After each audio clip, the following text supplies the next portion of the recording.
Thank you. Good morning, everyone. Welcome to the March 12th meeting of the Otsego County Solid Waste Environmental Concerns Committee. Need approval of the February 12th minutes?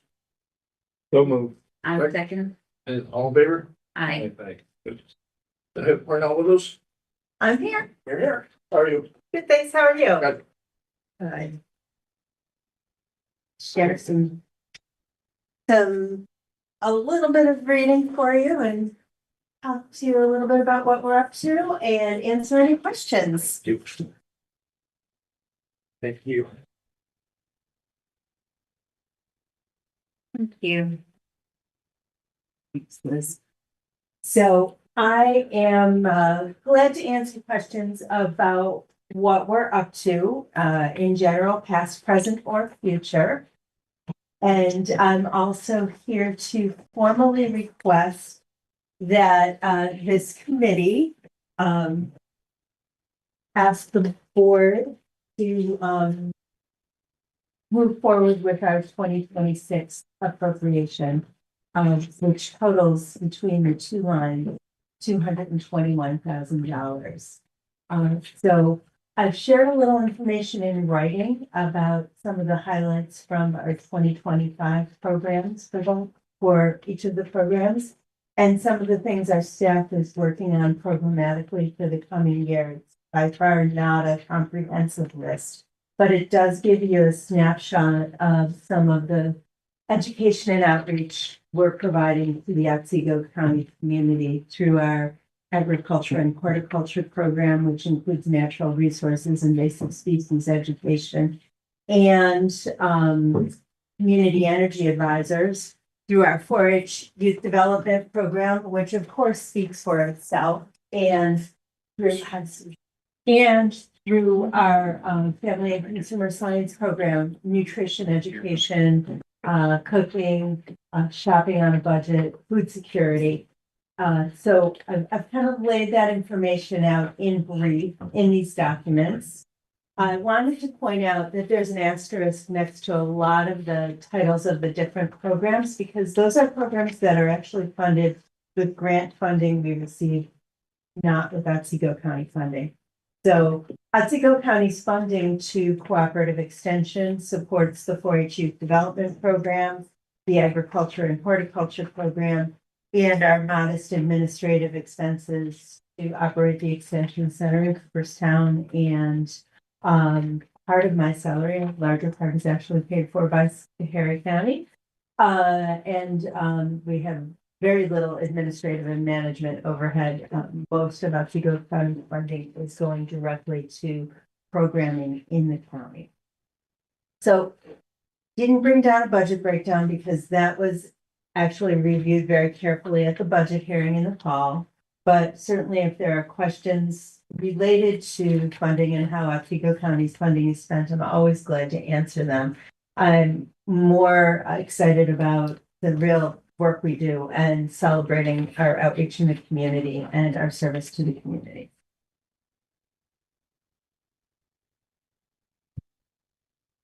So Liz, could you tell us a little bit about the food systems educator? I know that position originally stemmed from our farm and ag and farmland protection committee and plan. Yes, so it did. Kind of so I don't know if folks, some folks have been here in this room for a few years. Others are newer to the room in terms of this conversation. Our ag and food systems educator, who is Kelly Doolin, who's actually, I think she lives in Albany County. She lives in Burton, so right on the Schoharie-Albany County line.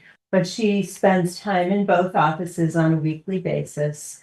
That position was originally a part-time position funded by Otsego County to support somebody to help implement and move forward the goals of the Otsego County Ag and Farmland Protection Plan. And this, I think we're up to $26,000 a year in the Otsego County budget. When I came to CCE 4 years ago, it was a part-time position held by a part-time person. just working in Otsego County. When the same type of part-time position opened up in Schoharie and was vacant in Otsego at the same time, probably about a year into my tenure, I suggested that we knit those two positions together and have somebody working full-time with a bit more expertise, bringing a bit more kind of rootedness in agriculture and in ag systems to the table. And so with the approval of both counties, we did that. Otsego County's $26,000 funding covers approximately half of the cost of that position. Schoharie County actually may put in a tiny bit more. It's more probably closer to 60-40, but Cornell is paying for those benefits too, so that's a benefit to both counties. Our latest person in that position, we've only had two, so I don't want to make it sound like it's been a revolving door. The last person left to move on to adding markets, which is always a challenge CCE has, especially our Schoharie County-based folks who are close enough to Albany that they do get pulled toward Albany very easily. Anyway, Kelly's been in the position for about 13 months, and she is knocking it out of the park with the education and outreach she's doing, the programs she's developing, the collaboration she's building, and the outreach she's doing to our ag community. So I'm happy to say that that position has evolved into bringing somebody who has a good, solid background in ag, who's able to establish programs that can serve both counties, often holding programs in each county, but really thinking about the needs and responding to them in very creative ways, bringing other CCE resources together with our teams and the statewide resources, bringing those experts to the table with the workshops she's developing. So it's creating the synergy I had hoped it would. I don't know if you have specific questions or concerns about that, but I'm really happy with the No, your evolution of it. explanation really kind of was what I was looking Okay. for. Okay, Yeah. so It's kind of like where we are with it and how. it's an experiment that I think, from my perspective, has really proven to be a positive way to approach it. I've approached other positions at the association similarly. Marcy Foster, who is our horticulture and natural resource educator, she divides her part-time time between Schoharie and Otsego, with about 2/3 of it in Otsego and 1/3 in Schoharie because of the size of the different horticulture programs. We recently had a kind of a program assistant, not a professionally kind of geared program like Kelly or Marcy. And it was harder for her to kind of divide her time. So that, and again, she gets out of the state. Story of our life in Schoharie County. But for the most part, are people with real expertise who can bring it to both counties. We're getting more bang for our buck that way. I don't know if I've confused people. If I can answer any other questions. I'm interested in this farm to school coordinator position. Sure. How does that get funded? That's funded by the New York State Department of Ag and Markets, fully funded. Anything with an asterisk is fully funded, and often, now Ag and Markets, very low overhead. The other programs that are asterisk, actually, we get a little overhead for each of those programs. So more funding coming into the association in addition to staff who are funded by those programs and relevantly serving the community. So that is funded by the New York State Department of Ag and Markets. We're in the process of writing another grant application. So when that funding ends in late 2026, we hope to have another funding stream in place through Ag and Markets to expand that program. Our farm school educator, and we have a good established program in Schoharie. She's been able to strengthen and broaden the program in Otsego County. And now our next application is to not just get into the cafeterias, work with the food service staff, and build procurement relationships and do harvest of the month tastings. This next grant will really work on the community and classroom sides of the farm to school ethic, which is cafeteria community classrooms. So building a synergy around getting local foods into schools and therefore introducing families to local foods, introducing communities to producers and really engaging them. Great. And who is the coordinator? our current coordinator, and she's doing a great job, is Mariah Goodwin. She grew up in Morris on a farm, and she's Cornell educated, came back to this area. She and her husband both have family here, and they wanted to get back here. Okay, but so you were saying that there's a pretty robust program in Schoharie. We built a robust program in Schoharie, Right. so we're doing maintenance on that Oh, one. okay. Where you get the cafeteria in the school and champions in the school going so they can keep it going, which is what Mariah's doing in Otsego County now, as well as gathering and building the capacity of producers in both counties to work with schools and getting schools to the 30% initiative, as well as these more community outreach approaches. The 30% initiative is if schools can purchase 30% of their food service for lunches from New York State producers, they get extra money back from the state toward the school lunch program. Thank you. Any other questions about farm to school? I hope I didn't cause more confusion. Okay. It's all kind of complex and I'm trying to boil it down to the bare facts. Any other questions? So how much participation do you get, like the food gardening for adults and fighting food hunger insecurity? Well, last year, I think we had started the Seed to Supper program with about 20 registrants and about 10 finished. I'm not sure if there's an exact number in there or not, but I also just included that in the annual report. Might have been 9 or 10 finishing, which is good because it's a 6-week series and some people fall off. They find it's too much commitment or they didn't have gardening in their hearts. This year we're doing it again and we hope to have more people start and finish.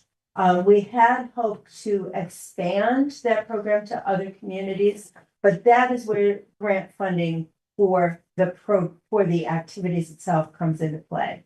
And we have not been able to get additional grant funding to support expanding it. But we are really trying to get the word out there in as many ways as possible and engage as many as people as possible. But in reality, gas is expensive, time is valuable, and if you can't get out to the communities, it's going to be harder to get people engaged, especially people who have limited incomes. Don't And that's our real goal. suspect that food prices are gonna go not that they're not through the roof already, but they're gonna go much higher this Yes. year. And it really is our effort. Our master gardeners are really committed to food security, helping people learn how to garden at any level. We're not assuming people are gonna grow all their own foods, No. but to help make budgets go further and give people confidence to grow a little more every year. This year, we're actually adding, in addition to that Seed to Supper programming, a Grow a Row program.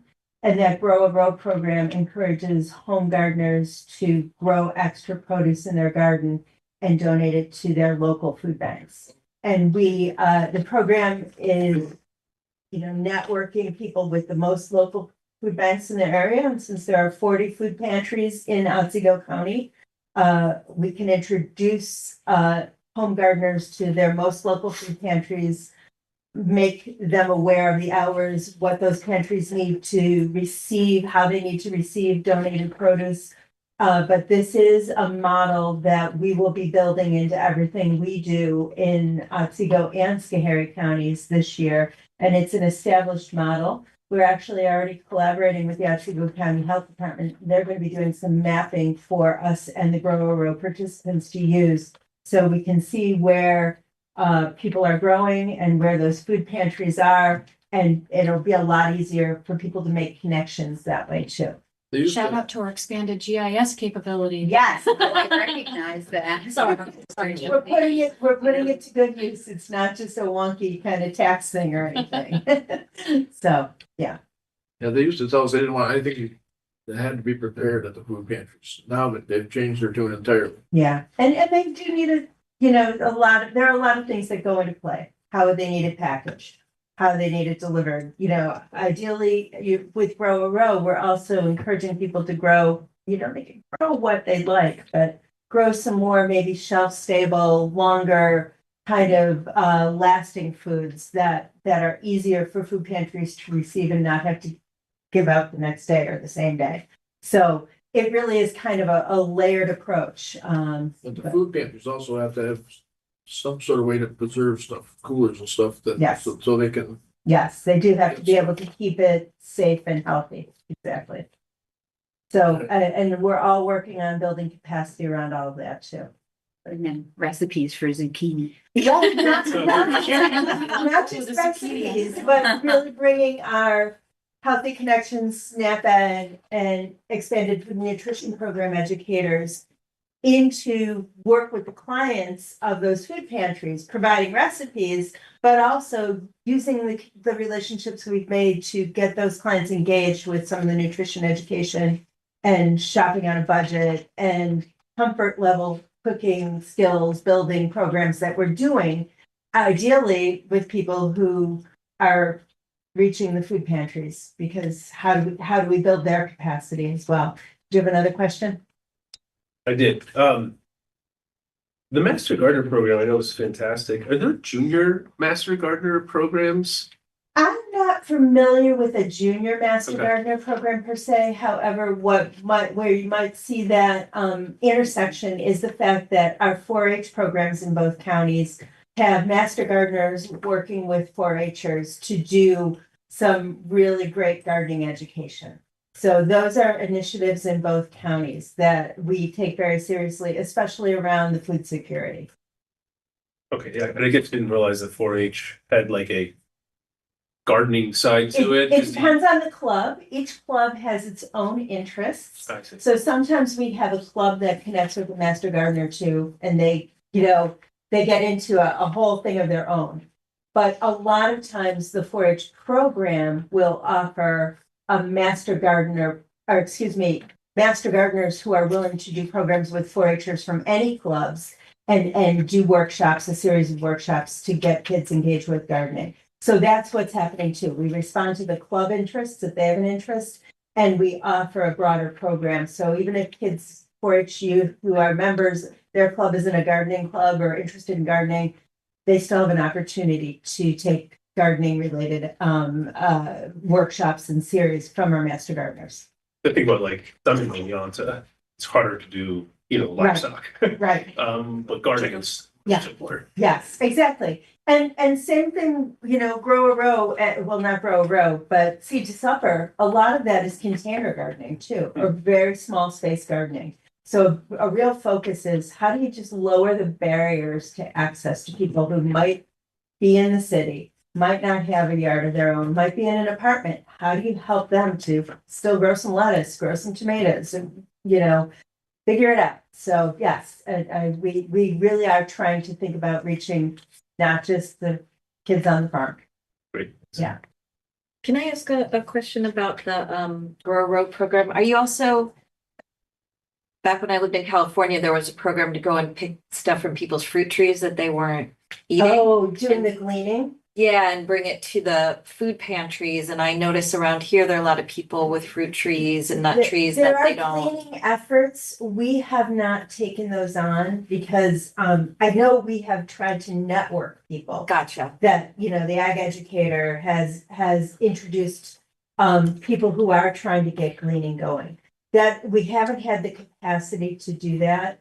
But there is definite interest, and we're trying to, if nothing else, be a resource to connect other people who are interested in it. Great.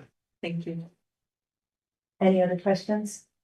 you Well, I really appreciate your time today, and I would really appreciate it if you would resolution? encourage the county to support our funding for 2026. Yeah, there'll be two resolutions. I move that we approve the $195,000 for the annual allocation. Yeah. I second. Thank you. And the $26,000 for the food systems edge. Second. Thank you. Thank you. Thank you all very much, and thank you for the thoughtful questions. I'm always available if anybody has additional questions. Just give a holler. The one that. What's your name again? I'm sorry, I don't see it anywhere. I'm sorry. Oh, We have a vote on the, okay. It's Liz. Powers. What do we vote on? McCarty. There's 125, 125 to 26. So, Starting with like 4-20. Okay. alright, Kennedy, Aye. Finchie, Yes. Berlin. Yes. there you go. I'm very sorry I didn't formally introduce myself. I'm Liz Callahan. I'm the executive director of CCEC here in Otsego. A lot of people are used to my field, so I apologize. But thank you very much for your time today. Thank you. So it is in the. Okay, And just for Liz's awareness and everyone's awareness, this will go to admin next. Package, that's not right. I'll take it for him.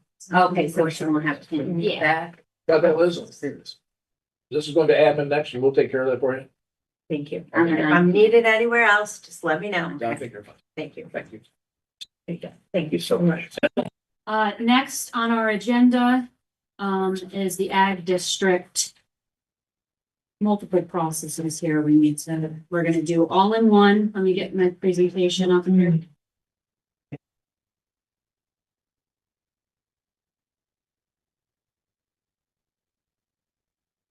Okay, so you should have a copy of the presentation and then there's also should be summary lists of the additions and the removals. So for those of you who are new, this is a little bit of a different year. Typically every year we have our 30-day open enrollment period. And then this year we're due for our 8-year review of Ag District 1, and we only have one district, so it encompasses the entire. So I'm not gonna read all this, but just so you have the copy of Ag Markets Law 25-AA. But that basically defines an ag district, and it has to do with whether or not the land is considered viable agricultural land. So the Ag and Farmland Protection Board convenes and reviews these, makes recommendations to the county board, and then the county board ultimately approves the inclusions. That interpretation of viable agricultural land can be widely utilized. I mean, timber can be something that's considered, or, the keeping of chickens or goats. And so that means that a lot of different types of land can really fall in this. Why somebody would want to be in the ag district? Basically, it protects, if you're using your land to actively farm it, you are protected against unreasonable restrictions on your ability to farm your land. It's not zoning, it doesn't supersede zoning. And unlike the ag exemption program, there's no minimum acres and no minimum gross sale requirements. This is our membership of the AFPB. So you see it's predominantly people in the farming industry, as well as some ex officio appointments, and we have representation from our board. That's Rick Brockway, and then of course you also see Meg's on there for soil and water and ex officio. Alan Ruffles and myself are both ex officio as well. The rest represent farming and preservation community.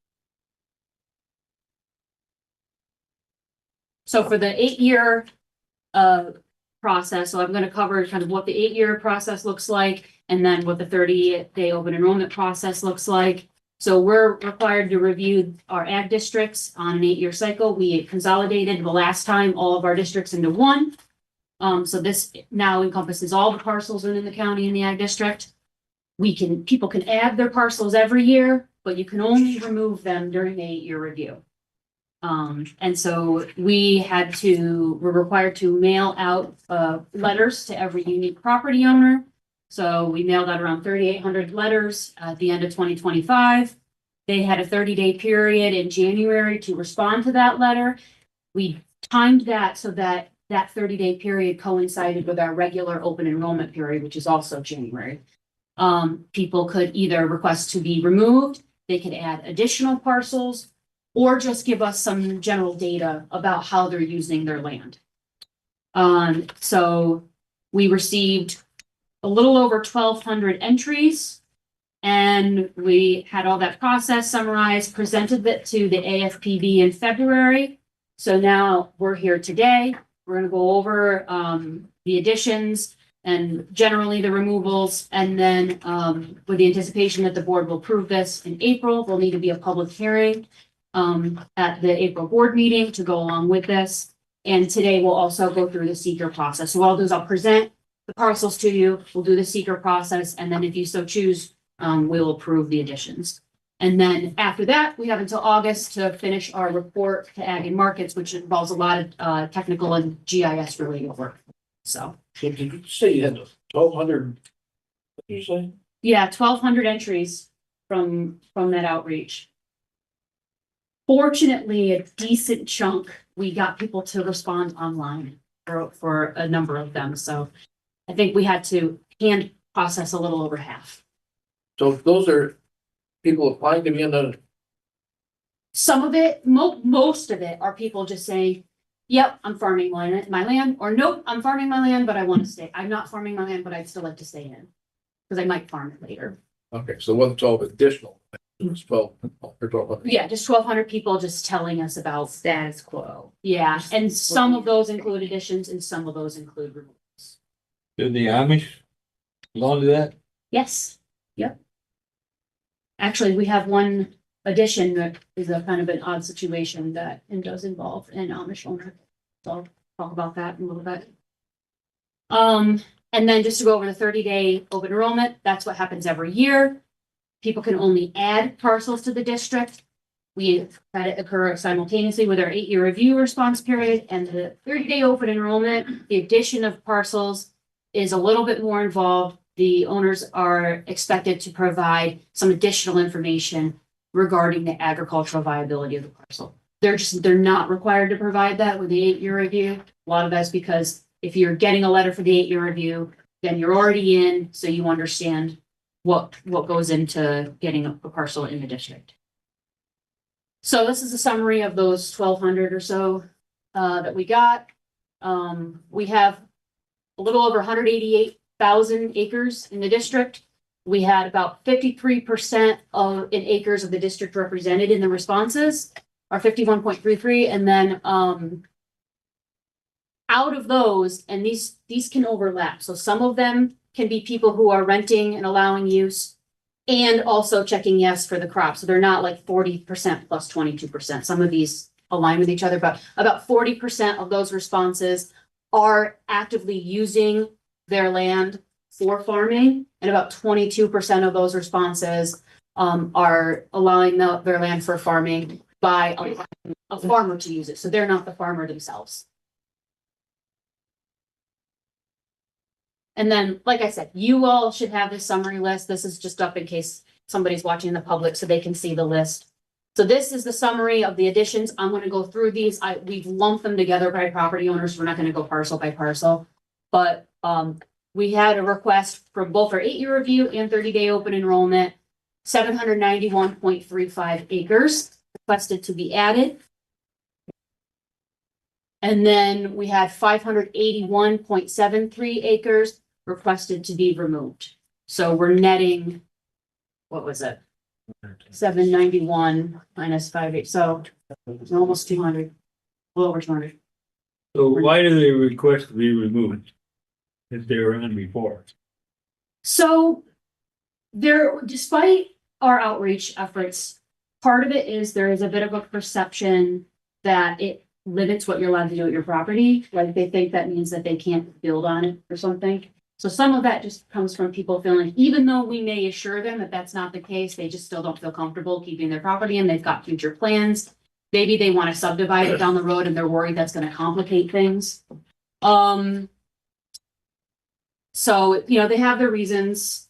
A lot of it just has to do with how they're planning to use the property down the road, or maybe they bought it. So the ag district status carries with the property. So when somebody new buys it, it's still in the ag district. Maybe they bought it and the intention of the previous owner is different than the intention of the current owner.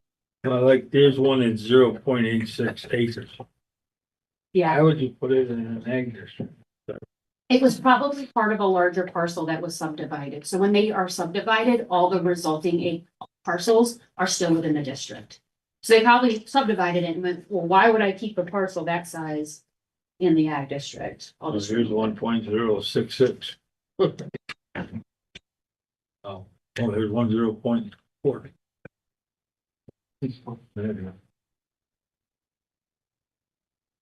So then all the ones I'm gonna show you now are the people who requested to add additional properties in the 8-year review process. The first one is owned by Bailey Learning Consultants. The map on the left shows, not that this is a requirement to join, it's just informational, but the type of ag soils on the property. And then the other one is just an aerial, so you can get a better sense of what the property looks like. So this is on Bailey Road in the town of Otsego. And they don't have any contiguous parcels to this. This is just another parcel they own that they would like to add.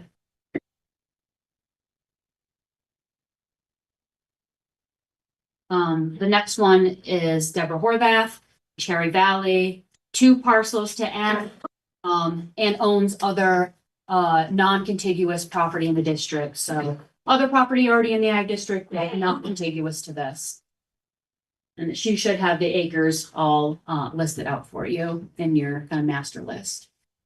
This property in Edmiston is owned by a property owner that has contiguous parcels that are in the district to the east. So that kind of darker shaded green represents parcels already in the district. And he owns the parcel to the east. So he's just adding on to what he already has. And then we have Christina Mark Green and Oneana. They're adding really 1 parcel. But when I looked at the master list for parcels in the district, their second parcel listed is already in the district, but it's not being reflected in our map. So there might be some discrepancies between some of our parcel data and our list. So I'm including it on there to make sure that we are certain that it does get added in properly. What is on our parcel list may not match. Something may have fell off the last time we did a 8-year review. So I just want to make sure that is in fact in there. And then you have Robbie and Carol McGovern in Middlefield. These are 2 one of them is pretty small. But what they're trying to do is they have contiguous property that's already in the district. They'd like to just get all of their contiguous parcels together in the district. So even that small one, you can see, I mean, they're all pretty much covered by predominantly prime farmland or farmland of statewide importance for their soil types. So the ability to farm that is there. This is the one that I wanted to talk about. This owner found their way to the 8-year review form, but we could not find any parcels that they own currently or in the past that were in the district. They probably should have gone through the 30-day open enrollment process, but they didn't. And that I think is because this person is Amish and had their accountant working on their behalf. The accountant probably saw online form. Great, we'll fill this out and add it. So we did call them, talk with their accountant and worked through it. They are actively farming all of these parcels to some extent and utilizing, it's all part of an active farm. And they're all farm soils on there. So I feel like if they had gone through the regular 30-day process, they would have demonstrated that. So just letting you know that, how do I say, procedurally, that's fine. We can just tack it on in the 30-day open enrollment request list. If you're all comfortable with that, that's totally fine. And it adds quite a bit to the ag district. Would we have to do that by a resolution, Tammy? A separate resolution? No, what we'll do is, we'll do all the additions and removals on one resolution. Ag and Market said we can do it all in one, as long as we just separate things on the list so everybody's clear what's coming through what. And then this parcel in the Lawrence, again, this is somebody that owns property somewhere else. And so it's not contiguous to this, but they do already have property in the district and this pretty decent sized parcel that has a good amount of statewide importance soils. So that's everybody who was already in the district minus the one property owner in Pittsfield. And they're just looking to add more parcels that they own to the district. The next ones are annual 30-day open enrollment, and these are people who are new and trying to join. So now you'll see there's a little bit more information about why they want to join. So this is a property in Oneonta on Sport Hollow Road. They have a parcel that consists of fields. They have 30 acres that they use for hay, and their intentions are to continue using this land for farming. So they would like to join. And then you have Michael and Linda Garrity in Springfield, who would like to add this property on State Highway 80.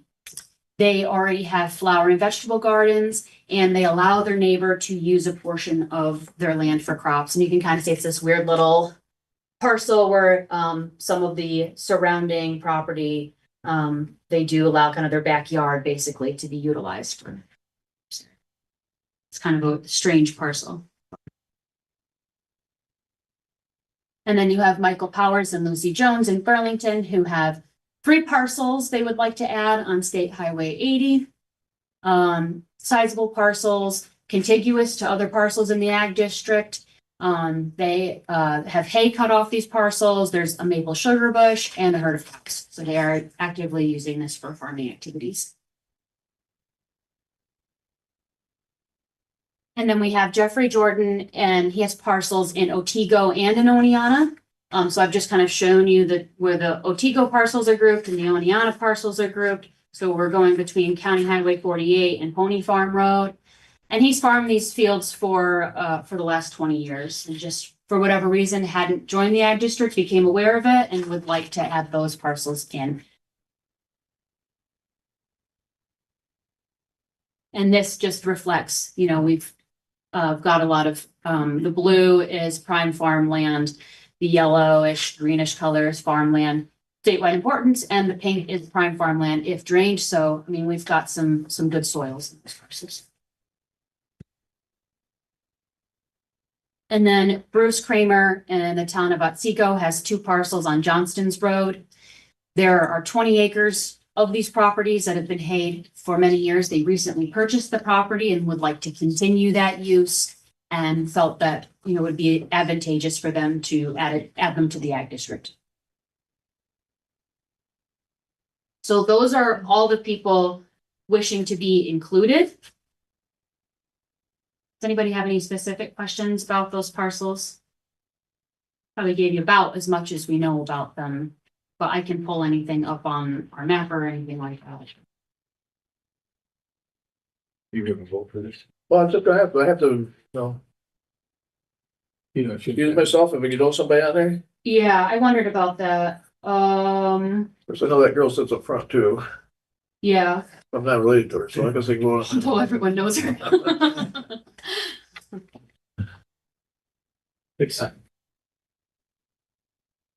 Doesn't make any, it'll probably pass. It'll probably pass. I'll just excuse myself. Go on.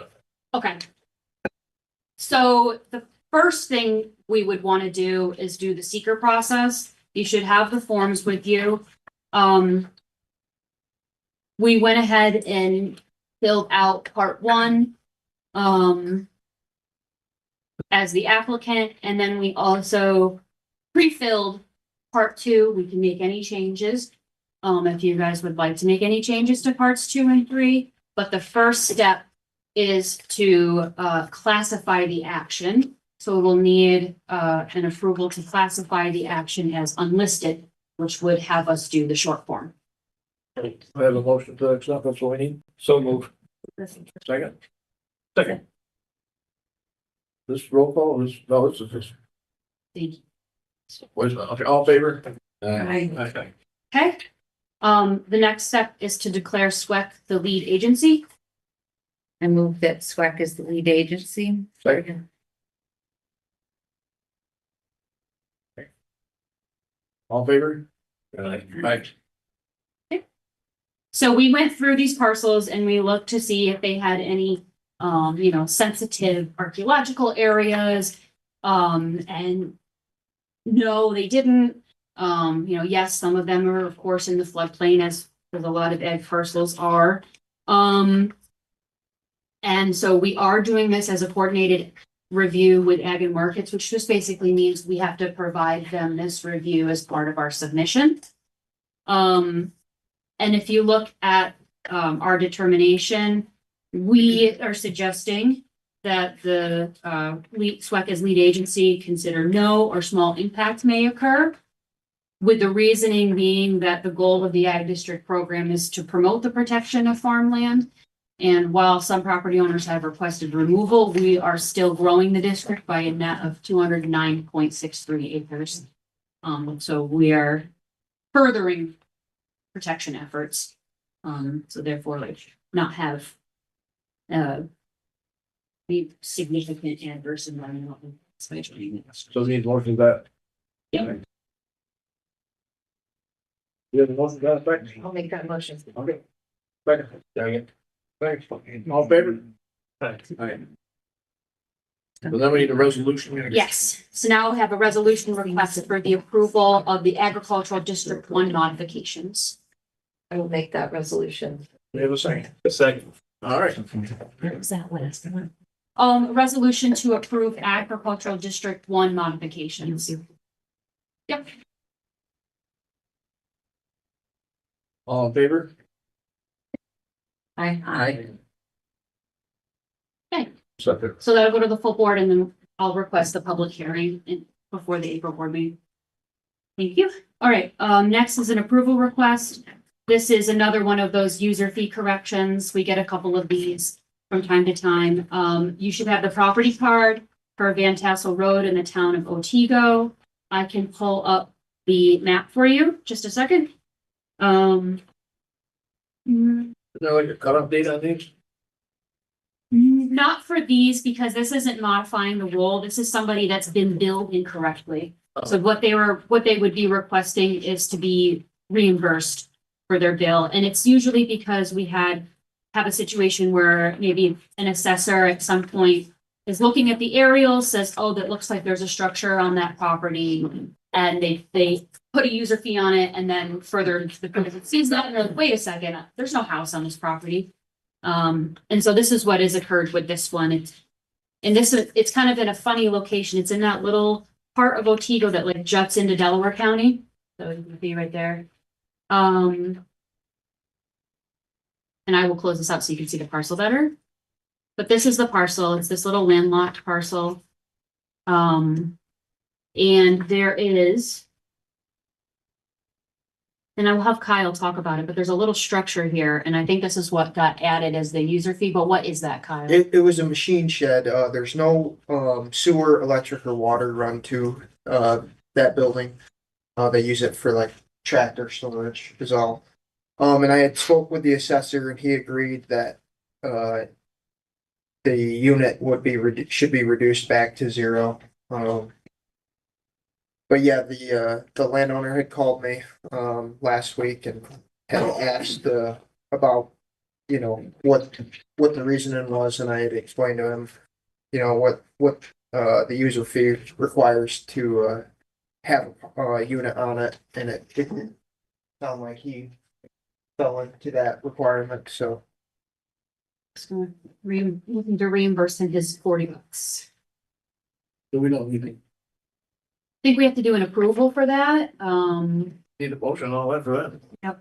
Okay, take a That, moves. Second. Second. Thank. All in favor? Wait, this is mine. We have to go roll call, right? Yes. Powers. Aye. McCarty. Aye. Kennedy. I, Hinchey. Yes. Berlant. Aye. And then the next is a resolution request for a no-cost time extension with Tetra Tech. So this is for our hazard mitigation plan update. So they're not increasing the cost at all. They're keeping it at the $110,335, but we're extending that term to that ending June 30th to ending December 31st of this year. And the reason being is because they are experiencing significant delays with FEMA. So they just want to extend the time period that we're under contract. They feel confident they'll still get the draft of the plan and everything done within their time frame. But these things have been taking a very long time to get approval. And so they want to make sure they're still under contract with us for when FEMA's comments come back so that they can fix them for us. I move we extend the pitch check. Second, Second. Any discussion? Yeah, what are we talking about? So our hazard mitigation plan. So we are required to have a hazard mitigation plan. We involve all 34 municipalities. Should they choose to participate, we want all of them to participate. And that is a very detailed analysis and assessment of each community's risk as it stands against natural hazards, flooding, extreme temperatures, storms, snow, and then it details a list of projects, culvert replacements, equipment, generators, the different kinds of things a community may need to be prepared for those hazards. And if they want to get FEMA funding to implement those projects, they have to be in the hazard mitigation plan. So we have to do every 5 years. So all the municipalities are aware of all this? Yes, we are down to our last maybe 3 municipalities who have not gotten on board. Everybody else has sat down and done their work with us, so. I'm wrapping up. can we know which ones have not, Yes, just so we can say that?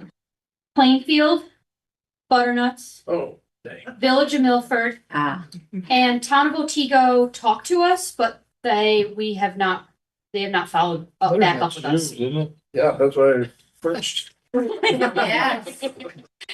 I had a feeling the Village of Milford was still on the So nod. if they wish to get any funding to offset any hazardous situations. They gotta be in this. Yeah.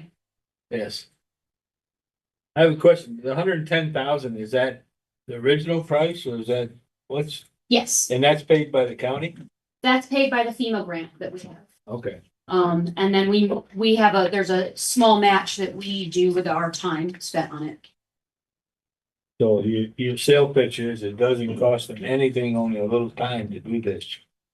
Yeah, they're not proposing to increase the price on us. It's not our fault that things are taking a long time, and so they just want to make sure they're still under contract. Butternut Creek washes out. We're not gonna get funding unless you do this. I'll vote Bruce today, so. Okay, so we need a motion for this? We do. Yes. We have to. So, You already have motion and second. We did, oh, that's right, okay, yes, sorry. Roll call vote. Powers. Aye. McCarty. aye. Kennedy. I, Pinky. Yes. Berlin. Aye. Okay. And I will just pull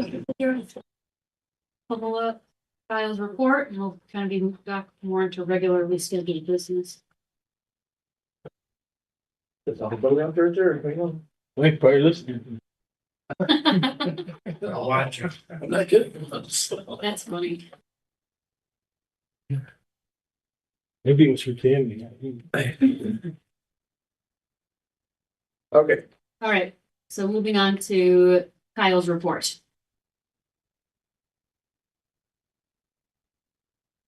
All right, so for the month of February for 2026, for MSW and C&D, we collected 2,293.48 tons.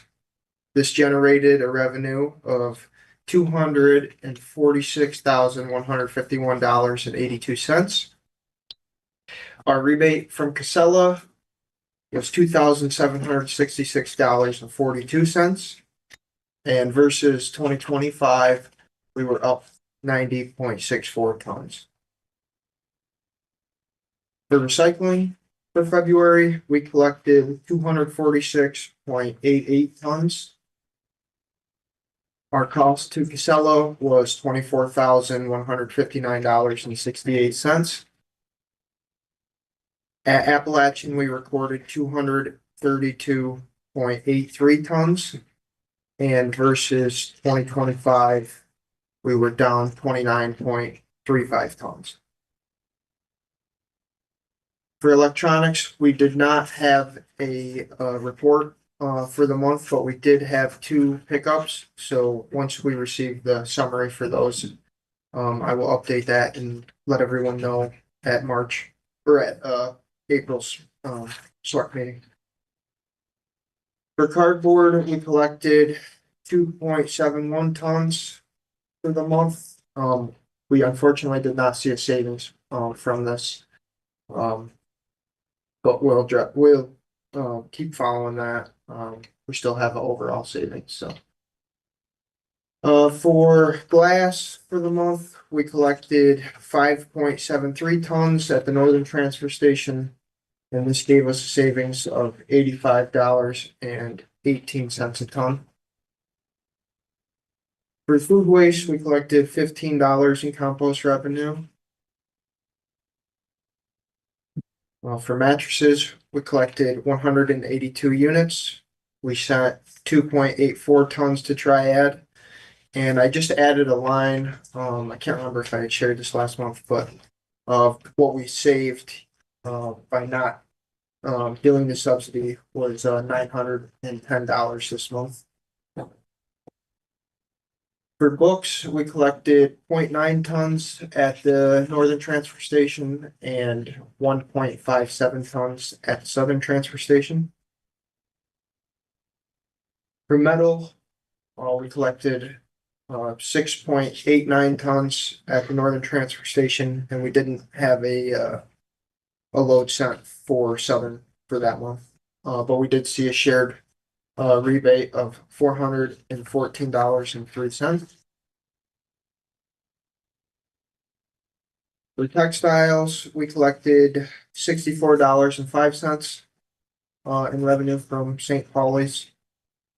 And then we did not have any tire data for the month of February. You do mattresses? Yep. Oh, I need Yeah. that. Sorry, yes. Yep, we collected 182 units, sent 2.84 tons to Triad and saved $910 for the month.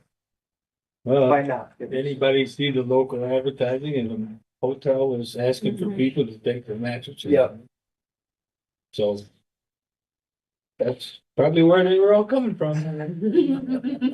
So I have a question about the cardboard separation. Yes. That increase is a 54% increase from 1 month to the next. I just was wondering what is driving that. Have we found out yet or planned? I think we had just collected less, it's on a 2-week, Oh, they bill us every 2 weeks, no matter how much we have. I don't know if you wanna find it, but yeah, they just empty. We had half as much. When it gets empties and it gets brought over, the site, and, it could be, it depends how long it takes to fill up. Yeah. So we don't send anything if we're not moving it. Okay, so we really probably shouldn't send them over if they're not full. Right, we don't. Oh, okay, so how did we How did we end up? do half as much and get the same charge? 2.71 tons went in February, 4.18 tons went in January. And of course, since it's a monthly bill, we get the same, so. Great question. I can find out and I can get that over to Tammy. All right, Okay. tariffs. I don't know, that might be a stretch. I will find out.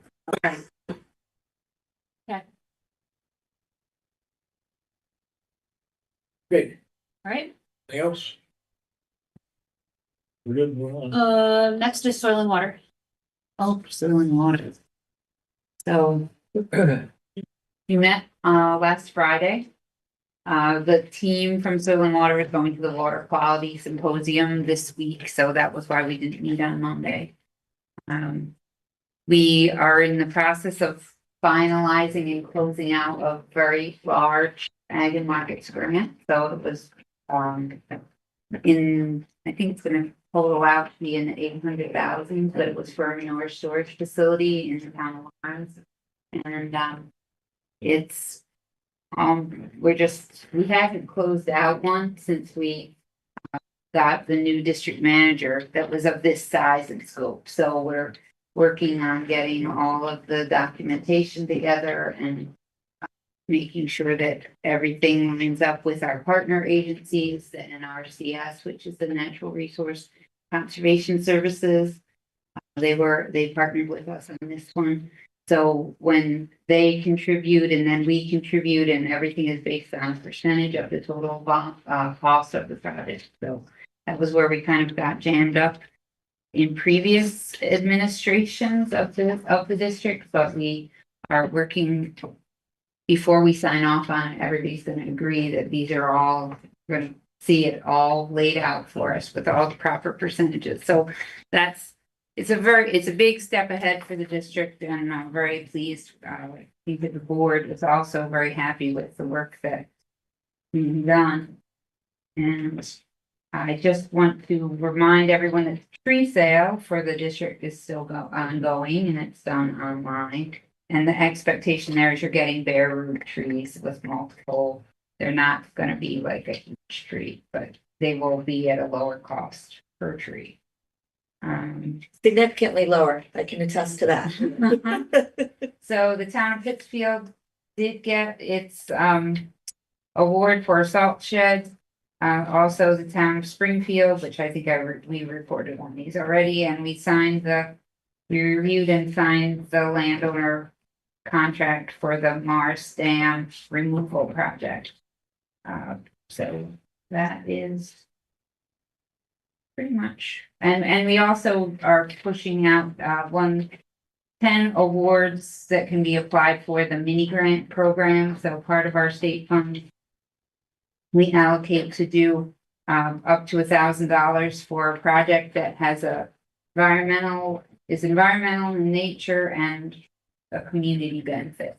So people can apply for those, municipalities can apply for those, and they will be expected to submit like an essay, a before and after picture, and proof of payment to get reimbursed.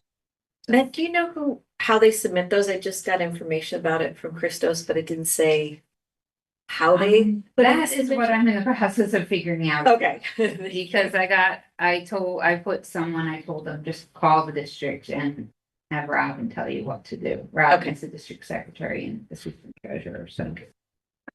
I did go to the website myself and it was not conclusive. So Yeah. yes, we're finding out that we still have things to work on. Thank you. Anything else, Jim? No, although it took us 2 hours to get that done, but yeah. Yes. Well. Okay. Any other- I received an answer to your question already. Oh, So it gets full when it is full. That month, even though it was full, it did not have the same amount of tonnage, and that's due to boxes being broken down or not broken down, size of cardboard, things of that nature. okay. Good to know. Thank you.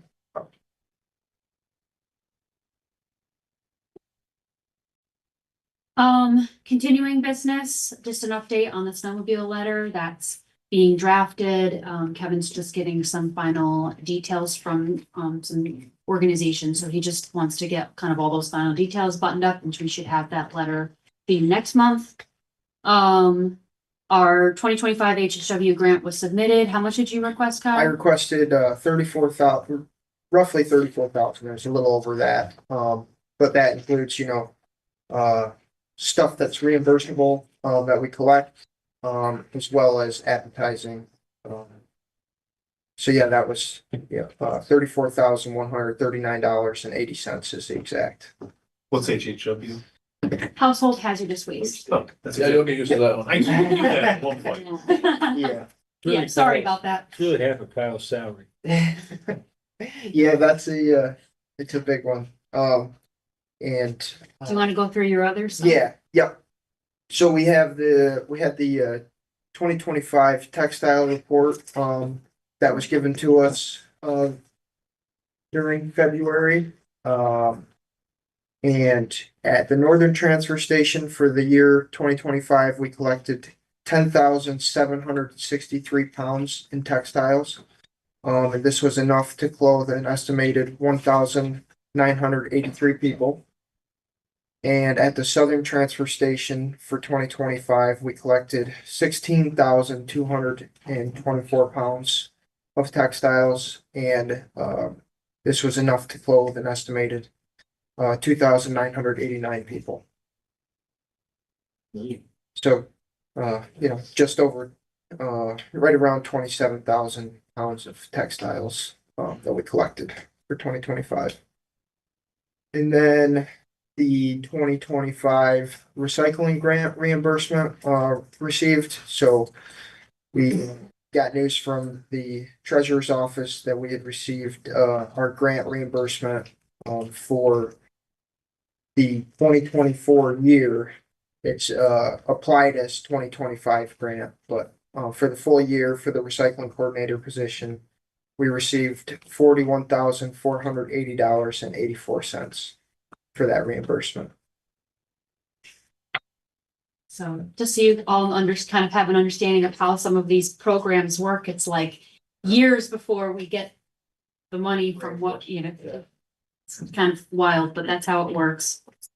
And that grant, like I had said, you apply for it after the full year. So like in 2026, I will apply for 2025 year report. So Can I ask a question about the textile collection? Is that happening in the boxes when you, yeah, so up at Cooperstown, when you pull over the scale, it'd be straight ahead of you to okay, the left. that's what I Yeah, thought. Okay.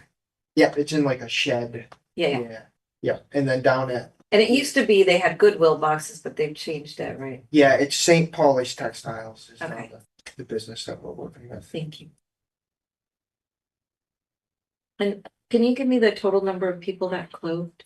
Yeah, just 27,000 pounds. 3,600. 4,972 people. Where is St. Pauli's? Oh, they're at Albany.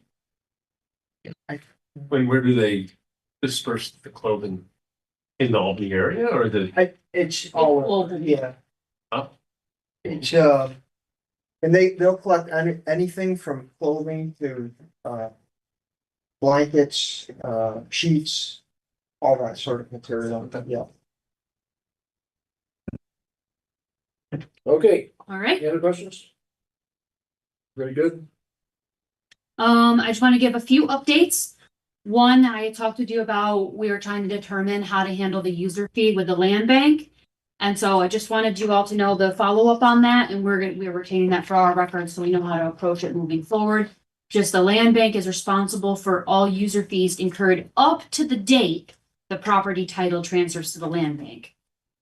During the time the land bank owns the property and is not receiving any rents or fees, then no solid waste user fee should be attached until they sell it and a new property owner has it. So they buy it, they need to take care of what was already on it prior to it, and then moving forward until they sell it, they don't pay the user fee.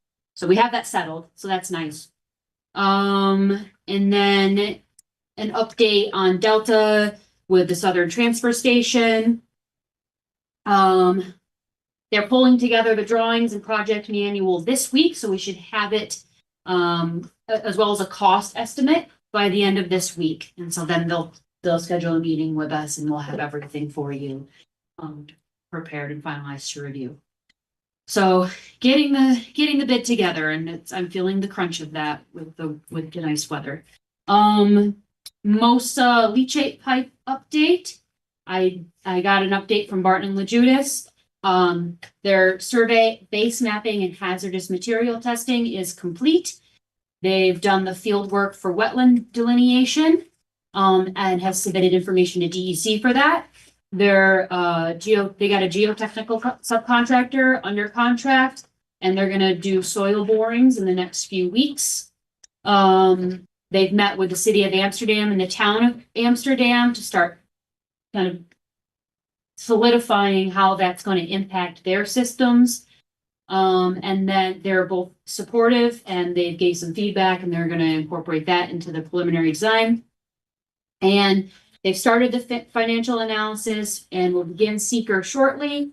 And they don't think that there's going to be any easements needed.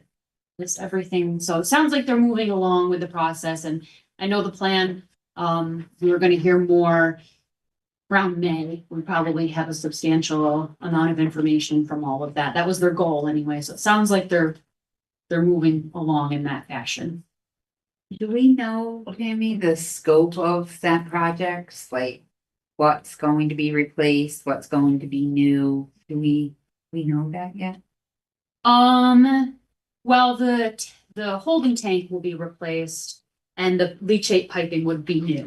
Okay, But I would say they do not have any details as to the extent this time. so we don't know. No, I think we're still a ways out.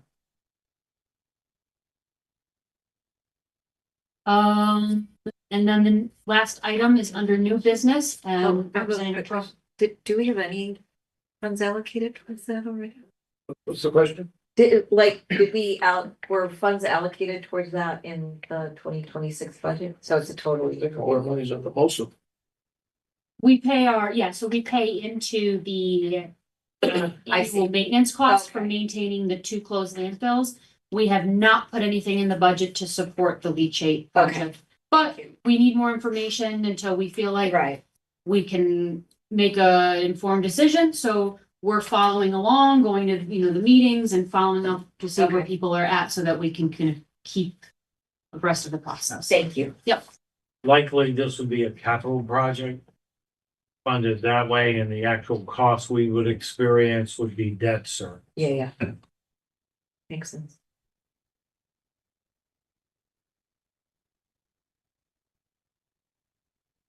And the last item is under new business and Representative Brockway is here to talk about the youth deer hunting season. Back in February, on February 17th, I got a memo down from the DEC on the Fish and Wildlife Management Board for the county here. And it seems that Otsego County and Schoharie, well, at that time, Schoharie County was the only two counties in New York State that didn't make the youth hunting thing, which was a temporary a pilot program back in 2021. And now it's time to make it permanent. And they said here, unfortunately, to date, Otsego and Schenectady counties have not acted upon their opt-in to make this law permanent for the youth to hunt deer in New York State. Time is on the essence. You please take this ball and get to your county legislature, or they didn't realize, I guess, the county legislature, to allow 12 and 13-year-olds to permanently hunt deer. They have proven themselves as the safest age group of deer hunters. They've earned this right. This has come down from DEC and Schenectady Region 4. And so what I'm asking, in 2021, we went through this whole system. We adopted a law, the local law number 4 of 2021. And I would like us to make this permanent. Anybody want to make that motion? So the approval and then we can discuss it after give a second here. I'm not seconding. Maybe you weren't gonna second it. This should be gladly discussed. I'll second it just for the discussion now. Okay, discussion. You looking at me for it? I did more, I don't hear you. I didn't support this back in Okay, well, 21. That's why- that's why. Huh? I'm Yes. not sure I don't agree with you. I'd just like to know why. Well, I don't think a 12 and 13-year-old should be out with a rifle out and hunting. Especially with everything that's going on in the country, when an 11-year-old walks into the school with a gun, a parent gives a kid gun to a 15-year-old semi-automatic rifle, or whatever the hell it is. I mean, I'm not against kids hunting. I know they have parental guidance, but Yes. I don't know if it's all parental. You have to be a certain You age. have to be. If you don't want, I can just read some of this. You can read all you want, not to change my mind. Oh, I know. Oh, we know. For the sake of I knew you were discussion. gonna- Sake of discussion. Okay, make us the floor. Yeah, so, consistent with the provisions of the environmental conservation law, and they mention a section.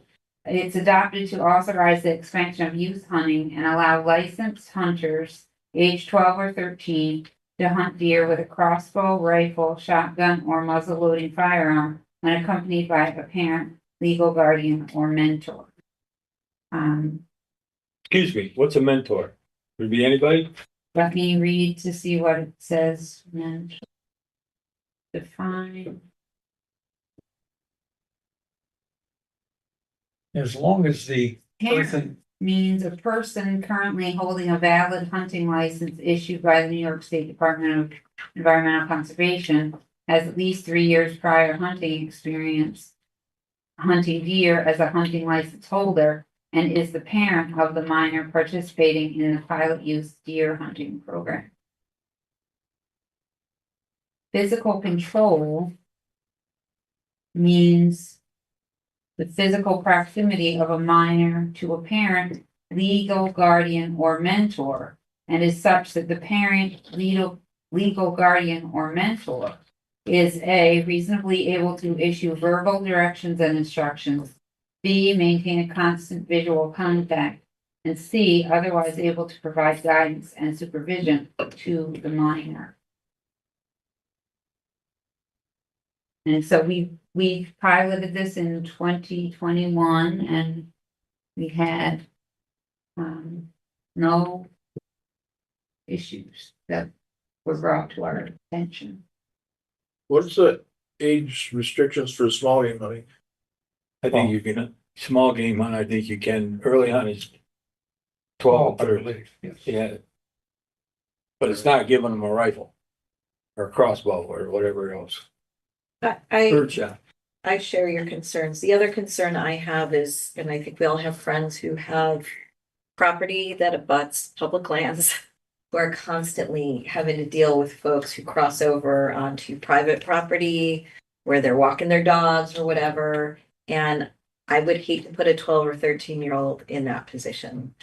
And I think we have, in this county, we don't have like super clear boundaries sometimes between where people can hunt and where they can't hunt. It just feels like even with like, to Keith's point, like who is the mentor? Because we have adults doing that all the time, crossing over into private property, chasing a deer. I'll say just all my friends who brought their 12-year-olds out, it's been a really, really, really good experience for them. It's the right age in my mind to get them involved before they're like off doing their own thing. They're at a very formal age. And I have pictures of them with their parents. It's really special. And with their deer. With their deer, and also people don't come up from the city and hunt state land with their 12-year-olds. That's just not a niche that I've ever heard of. Maybe that's happening, but I think this is people who are residents who are doing this. They're all lifelong property owners who are doing it usually on their private land. I've heard great stories and great experiences from it. And even my friend I'm thinking of, he said he tried to get his other daughter into it when she was 14 and she was kind of just like not interested anymore. And he said that his 12-year-old was still at that formidable age and it was really special for him. This is like one story, but I've heard this from a few parents. So that's just And my I was experience. asked to support this by the Hardwick Rod and Gun Club. They had good. There's been no time since 2021 when this was first established that a youth physically harmed any other hunter in the woods or neighbors that were, when you're out there with a kid, you watch what they're doing and you teach them that you don't shoot if you're going to shoot next, in the direction of a house. You've got to be 500 feet from a house anyway in order to shoot any implement. Right, I'm just talking about private land, not even somebody's Yeah, I house. got a lot of private land around me too, but Yeah. Are there guardrails in this law? Like a parent isn't, like, let's say a parent isn't properly supervising or a mentor isn't properly supervising. Are there guardrails for who to report that to? And does that then? as long as the person is within eyesight or hearing of their mentor, they're fine. Right, but what are the guardrails if they're not? Well, I don't think you're gonna find a DEC officer out there in the woods checking But everyone. No, I could probably understand call that. them to see. Yeah, you could. call Okay, DEC. one at a time here, so we all hear what's being said. I'm asking what the law we would be passing provides as guardrails. I would think the parents would be held liable. whoever's with them for if anything is done or anything that, I mean, you're supposed to be the responsible person. 16 is a legal age for deer hunting, right? Yes. 16. A mentor has to be 21 years old. Yeah.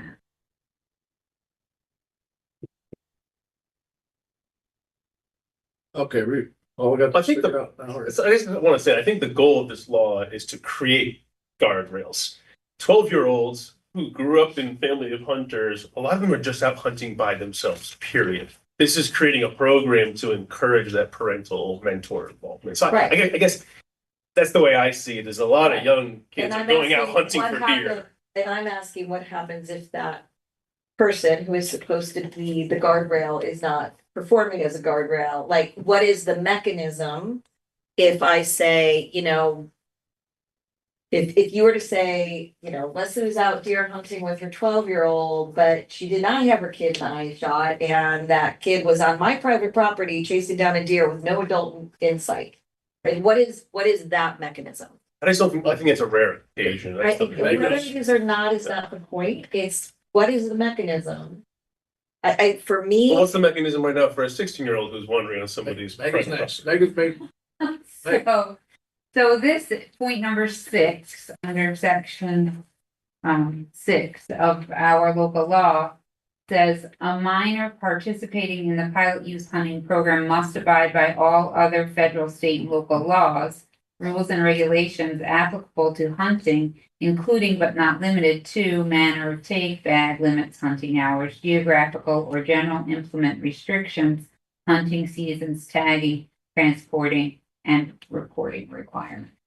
So it sounds like if they're out of compliance with the law, then the regular. right, if the kid is, but I'm more concerned about if the parent, mentor, or guardian is out of compliance with this particular, you are supposed to be monitoring what a 12-year-old is doing. That's the part that concerns me more than what the kid is doing is what. If an adult is a real hunter, they're watching over their kids and they want their kids to grow up to be hunters as well. Sure, and what happens with the adults who are just not real hunters? They're minor in the realm of things.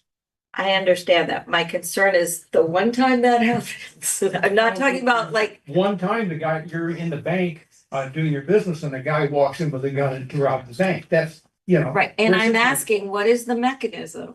I'm a hunter, a good hunter. I took my son hunting at 12 years old, but I didn't give him a gun. I mean, he was out there to learn what the heck I knew, but I didn't have to give him a gun. State wants the money. They want the license. they want us to reduce the number of deer so we don't have as many deer accidents. Yeah. I know, I Okay. did recently. Let's vote on this, get it over with. I think that it says the authority is granted by Article 9 of the New York State Constitution, New York State Municipal Home Rule Law. But I think that might be more answering to Leslie's question, would be something we could research. New York Environmental Conservation Law, and it cites number 11-0935. So that might, I think that this is all predicated upon, the mentor, the adult in question, participating at a responsible level, as well as the youth participating at a responsible level. I think both would be answerable to the local laws and state and federal laws that are on the books already. But we could research that. Yeah, I would want to understand if an adult mentor or guardian, before I'd feel comfortable voting on something like this, I would want to understand what happens if an adult mentor or guardian is not fulfilling their obligations in this situation, and then what happens? What is the mechanism? The same as anyone else in the woods. Yes, except that there's an additional component than what is expected of a hunter, right? There's laws around hunting, but this is adding, what happens if that person follows all the laws of hunting, except they're not really monitoring a 12-year-old with a gun, right? Like, that's the piece that I want to better understand. And I think that, Monica. Yes. I can answer using AI total disclosure.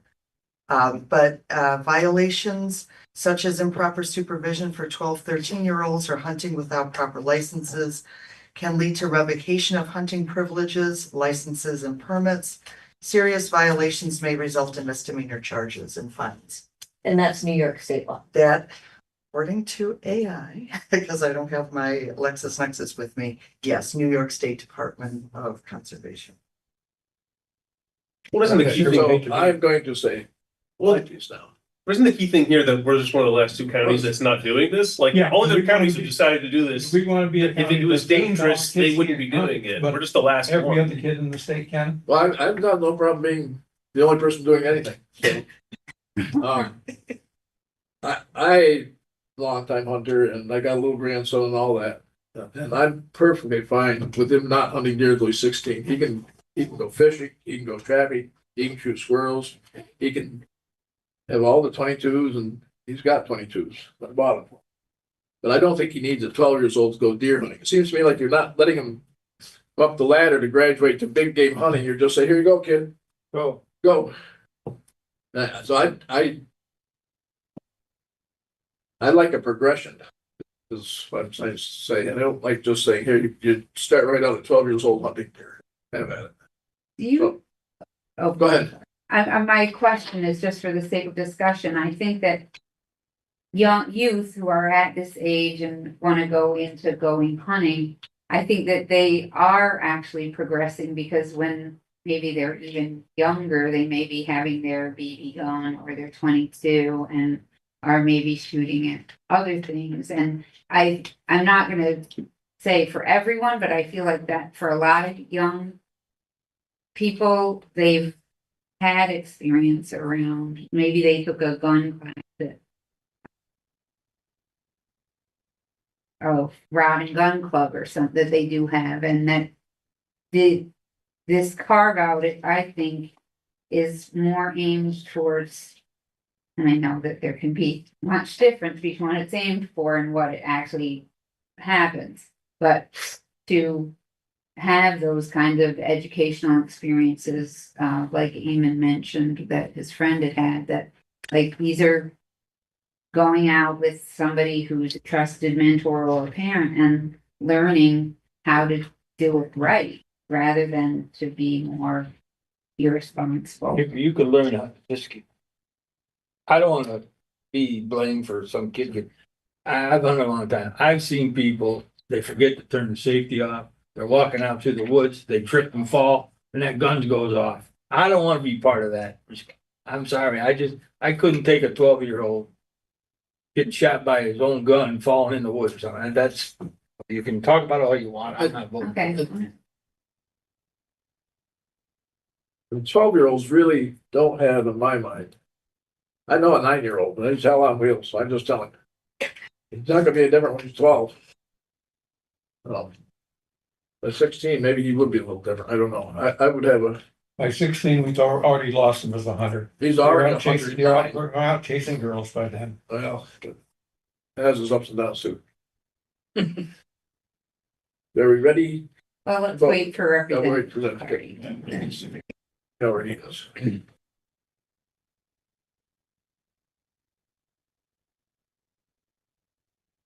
How are we gonna word this anyway? Resolution. Does anybody know of any story of some 12-year-old going with like their mentor or 18-year-old random wahoo where they're losing sight of each other? Like, I know so many stories of parents doing this with a 12-year-old and 13 in the last 5 years. And I've never heard anything else.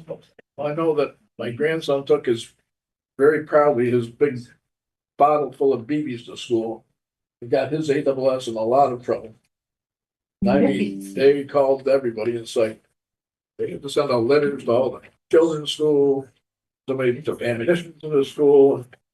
And I have certainly been out hiking in the woods and seen some hunters being somewhat irresponsible in places where it is posted that there is no hunting. Sure. And those people have kids. What, you get- Right, but the irresponsible ones are the adults. That's the way I've always seen And it. that is why I'm not And concerned. this is trying to about make, but this is teaching 12-year-olds to become responsible Right, adults. but Like, this is trying to fix that problem. Who is authorized to teach them?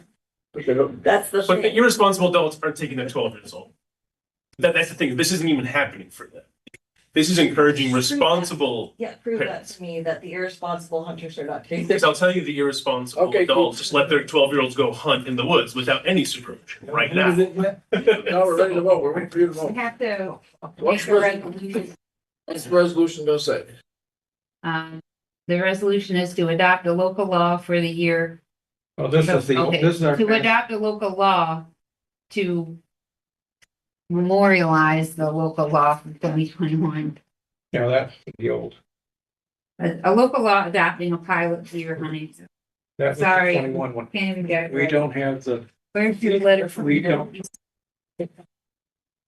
Wouldn't it be amend resolution, whatever, to make permanent? That's what Okay. it is.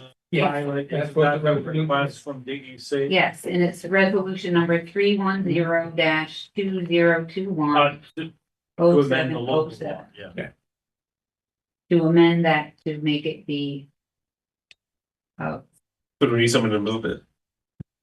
I move to amend the local law to make it permanent. Yes, that's all the record has to do. We already passed the law once. We have a you second. want to second it? Well, you know, I'm not, Oh, I'm not. oh, a select member. You're it, Meg. I am. Oh, I will second it. Yeah. Okay, here we go. May I ask a question before the vote?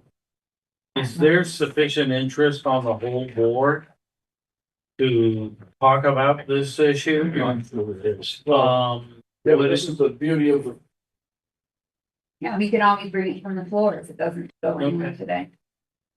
Does this have to go to Edmund? not gonna make it that. And it should. Okay, we're gonna vote now. Roll call vote. Powers, No. McCarty, No. Kennedy, Yes. Hinchey, Yes. Berlin. No.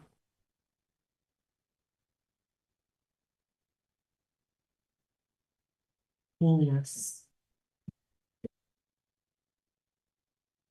Thanks, Tammy. Most exciting part of the whole meeting.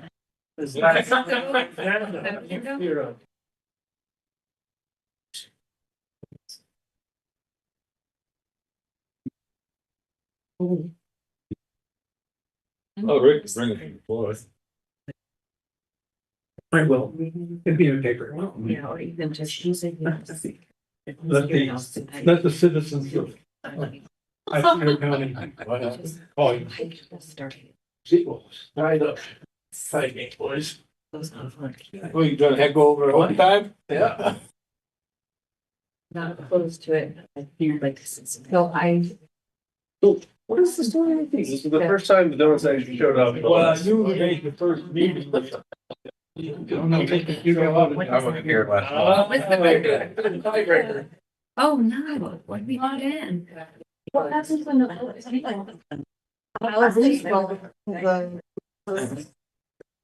We've never.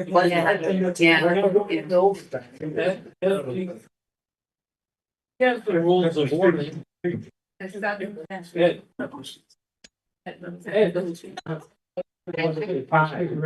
Like, okay,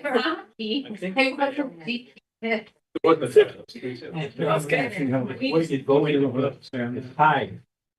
yeah. Oh, it's me and Megan. I'm not You got sure. some weight. Yeah, you got the power. I thought. So there's no majority. There's no majority. So then it's a no. Okay. It's a lot. No It doesn't majority. pass, so that goes to the ring. In order to pass, it has to be a beautiful round. But so when it's tied. See, Yeah. we don't need Carol, we got Meg. No, I got rules. Loretta. Ah, perfect. Got it from Carol. There we go. Okay. Our agenda. Okay. What nice don't have anything else? I don't give it a flowers and bulbs. So the reuse fund takes them for how much? 50. So they can bring some extra for you and read it. Yeah, I just wanna. Oh, we gotta go. We adjourn. Yeah, wait. Oh, I did not moved adjourn. Oh. What's that? Not adjourned. But Oh. now, are we adjourned? Motion to adjourn? Or, you I have something moved to say? it. No, I moved to be adjourned. Okay, second. Second. All in favor? Aye. Aye. mean, I can do donut now? Now you can have a donut. Okay. Yeah.